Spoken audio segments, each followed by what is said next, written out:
आता है कि किसका नाम आएगा उस इंडियन जर्सी में। और आज हम बात करेंगे कुछ प्लेयर्स जो कि अपना कमबैक कर सकते हैं इन द इंडियन टीम, या फिर कुछ यंग प्लेयर्स जो अपना डेब्यूट कर सकते हैं फॉर इंडिया। सबसे पहले स्टार्ट करते हैं इंडिया के T20I सेटअप से। और मैं जानता हूं कि मैं नहीं, ये पूरा देश ही बस एक नाम इंडिया के T20 सेटअप में देखना चाहता है, वैभव सूर्यवंशी। इमेजिन एक 15 साल का बच्चा आईपीएल में करंटली compete कर रहा है प्राइम क्रिस गेल के रिकॉर्ड से। उसे फर्क नहीं पड़ता कि सामने कौन बॉलिंग कर रहा है, कितनी बड़ी टीम है। He only knows one thing, just attack।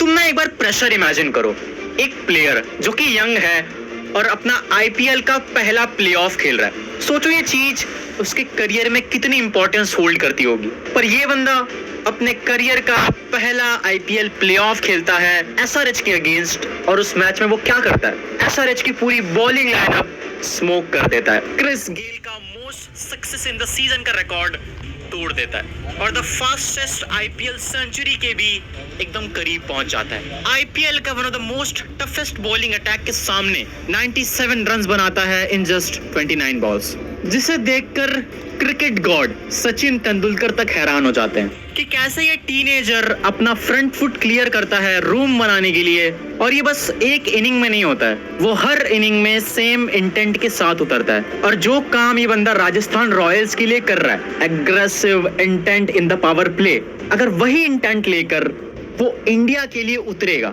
क्या कुछ हो सकता है, कितने सारे रिकॉर्ड टूट सकते हैं। अगर हम बात कर रहे हैं 15 साल के एक लड़के की, तो हम 37 साल के एक इंसान की बात करेंगे जो सालों से इंडिया के लिए खेलता आ रहा है। पर फिलहाल उसने एक ऐसा कमबैक किया है कि सिलेक्टर्स उसका नाम इग्नोर नहीं कर सकते for the T20I setup. Past कुछ सालों में उसका नाम भुला दिया गया था उस इंडिया के सेटअप से, पर फिलहाल वो डोर्स को नॉक कर रहा है। भुवनेश्वर कुमार, जहां मॉडर्न गेम ऑब्सेस्ड है रॉ पेस से, एग्रेसिव सेलिब्रेशन से, वहां ये बंदा बिना कोई एग्रेसिव सेलिब्रेशन किए जस्ट अपनी स्विंग को लेकर, अपनी एक्यूरेट लाइन एंड लेंथ लेकर पिच पर उतरता है। पिच पर खुद सेलिब्रेट करने के बजाय अपनी बॉल को बातें करने देता है। और वर्सेटैलिटी इतनी है कि आप चाहे पावर प्ले के अंदर बॉलिंग करा लो, मिडल ओवर्स में बॉलिंग करा लो, या फिर डेथ में बॉलिंग करा लो। ये तो हमने बात कर ली प्लेयर्स की जो सिलेक्ट होंगी T20I सेटअप में, पर यहाँ से शुरू होगा सिलेक्टर्स का दिमाग खराब होना, क्योंकि फिर आएगा एक कैप्टेंसी बैटल। सिलेक्टर्स को पिक करना होगा रिसेंट आईपीएल के दो प्लेयर्स को, श्रेयस अय्यर और दूसरा रजत पाटीदार। साल 2025 से हम देखते आ रहे हैं कि कैसे श्रेयस अय्यर ने पंजाब किंग्स में आने के बाद पंजाब की पूरी डेस्टिनी ही बदल दी। जिस टीम को कोई भाव तक नहीं देता था, उस टीम को आईपीएल के पॉइंट्स टेबल के टॉप पर पहुंचा दिया। लोगों को यकीन नहीं हो रहा था कि ये पंजाब किंग्स इतनी इनविंसिबल कैसे हो चुकी है। पर वहीं दूसरी तरफ एक और बंदा था जो श्रेयस अय्यर की वजह से ओवरशैडो तो हो गया, पर शायद उसने भी श्रेयस अय्यर के लेवल का ही काम किया था, या फिर इवन उससे बड़ा किया था। आरसीबी को 18 साल बाद उनकी पहली ट्रॉफी जिताना, वो इस एक लड़के ने करके दिखा दिया अपने पहले ही सीजन में कैप्टनसी करते हुए। और फिलहाल का जो आईपीएल चल रहा है 2026 का आईपीएल सीजन, वहां भी अपनी टीम को फाइनल लेकर पहुंच गया, back to back 2 finals as a captain. और जिस तरीके से आरसीबी खेल रही है, जीत दूर नहीं है। श्रेयस अय्यर का हमने रिसेंटली डाउनफॉल देखा। स्टार्टिंग के 7 मैचेस में 6 जीतने के बाद और 1 नो रिजल्ट के बाद ये टीम लगातार सारे मैचेस हारती है।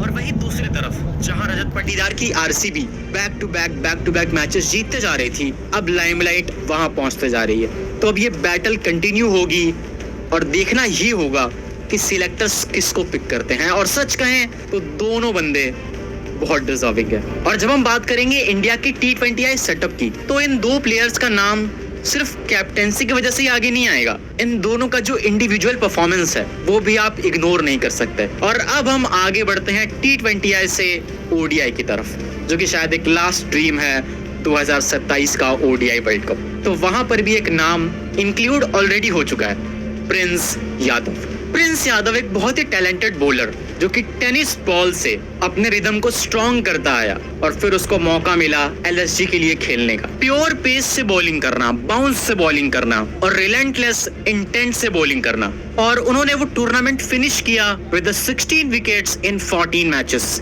और कुछ बड़ी बड़ी हाइलाइट्स की बात करें, अक्षर पटेल का वो डिसमिसल इन द ओपनर और वो absolute stunner against Virat Kohli, जिसपे खुद विराट कोहली तक को यकीन नहीं हुआ था। और फिलहाल प्रिंस यादव को इंडिया का मेडन ओडीआई कॉल मिल चुका है and I am damn sure he is going to play for India in future. And अब वो आईपीएल का फॉर्म ओडीआई में कन्वर्ट होगा या नहीं होगा वो तो समय बताएगा। और अब ना हम कुछ ऐसे प्लेयर्स की बात करेंगे जो उतने लाइमलाइट में नहीं है, ना ही इस सीजन उतने चर्चा में थे, बट फिलहाल बीसीसीआई जो है डोमेस्टिक क्रिकेट को रिवॉर्ड कर रही है। कुछ प्लेयर्स को ऐसे भी सिलेक्ट किया गया है जिन्होंने आईपीएल में उतना भी टॉप नॉच परफॉर्म नहीं किया, पर उनका जो प्रीवियस डोमेस्टिक सीजन था वो उन्हें यहाँ तक लाकर खड़ा कर रहा है। सबसे पहला प्लेयर जिसकी बात करें वो है हर्ष दूबे। हर्ष दूबे एक स्किल्ड बॉलिंग ऑलराउंडर है जो कि इंडियन नेशनल टीम का दरवाजा कब से खटखटा रहे थे and playing for SRH this season उन्होंने अपने टैलेंट को शोकेस किया है। उनकी वो clutch match winning spell of 3 wickets and just 12 runs against Delhi Capitals, national selectors ने इमीडिएटली उस चीज को नोटिस किया और फिलहाल इस बंदे का नाम इंडिया के टेस्ट स्क्वाड और ओडीआई स्क्वाड दोनों में है अगेंस्ट अफगानिस्तान। और अब हम अगर ओडीआई से मूव ऑन करके टेस्ट फॉर्मेट की तरफ बढ़े तो कमबैक तो यहाँ भी हो रहा है। Devdutt Padikkal, Devdutt Padikkal is officially back in the India's test setup. Devdutt Padikkal ने अपना इंडिया का डेब्यूट किया था साल 2024 में अगेंस्ट इंग्लैंड इन धर्मशाला और एक एलिगेंट 50 लगाई थी और लेटर ऑन वो बीजीटी में भी फीचर हुए थे और एक बड़े डोमेस्टिक सीजन के बाद वो कर्नाटका के कैप्टन अनाउंस किए गए इन द रणजी ट्रॉफी और उनको फाइनल तक लेकर गए और जब आईपीएल में लौट कर आए तो इस सीजन को काफी एंजॉय किया, smashing 463 runs at the blazing strike rate of 170। और एक अटैकिंग आईपीएल सीजन होने के बाद देवदत्त पडिक्कल का भी इंडिया के टेस्ट सेटअप में कमबैक हो चुका है। और फिर दो ऐसे प्लेयर्स गुरनूर ब्रार एंड मानव सुथार। देखो आधा इंडिया हैरान था जब इन दोनों का नाम इंडिया के टेस्ट स्क्वाड में आया था, क्योंकि 90% लोगों को पता ही नहीं था कि ये लोग कौन है, इंक्लूडिंग मी। 6.5 फीट की हाइट वाला right arm pacer Gurnoor Brar Indian selectors का ड्रीम साबित हो सकता है for the red ball cricket. Heavy balls डालता है, हार्ड लेंथ पे बॉल डालता है और इतनी बड़ी हाइट होने के बाद एक अनइवन एडवांटेज भी मिलता है जो कि इंडिया के लिए काम आ सकता है in the red ball format. 52 wickets in just 18 first class matches and महीनों स्पेंड करना with Mohammed Siraj and under Ashish Nehra in Gujarat titans, इस बंदे को इंडिया का कॉल मिल चुका है। और द अनदर प्लेयर मानव सुथार। मानव सुथार एक old school type left arm Orthodox spinner है जो कि एक दिन में 30 ओवर्स तक बॉल कर सकता है विदाउट ड्रॉपिंग हिज पेस और लाइन एंड लेंथ। और एक शानदार डोमेस्टिक सीजन और इंडिया ए का सीजन होने के बाद इस बंदे को भी इंडिया का कॉल मिल चुका है। पर जाते जाते तुम मुझे बताकर जाना कौन सा वो प्लेयर है जो तुम इंडिया के सेटअप में देखना चाहते हो जिसका नाम हमने इस वीडियो में लिया नहीं। Let me know in the comments.